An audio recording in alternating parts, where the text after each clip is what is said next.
Quyuchirchiq tumanidagi 45-maktabga yil o'qituvchisi ko'rik tanlovida ishtirok etish uchun keldik. Qur'a tashlash jarayonlari bo'lib o'tdi.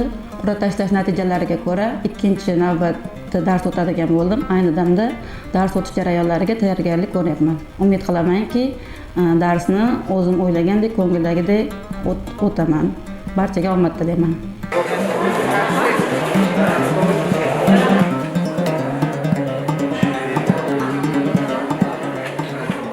Bugun Quyuchirchiq tumani 45-maktabga yil o'qituvchisi ko'rik tanlovining ikkinchi bosqichida ishtirok etish uchun keldik.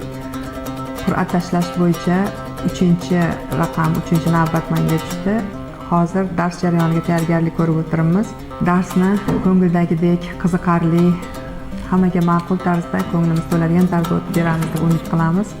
Hamma ishtirokchilarga omad tilayman.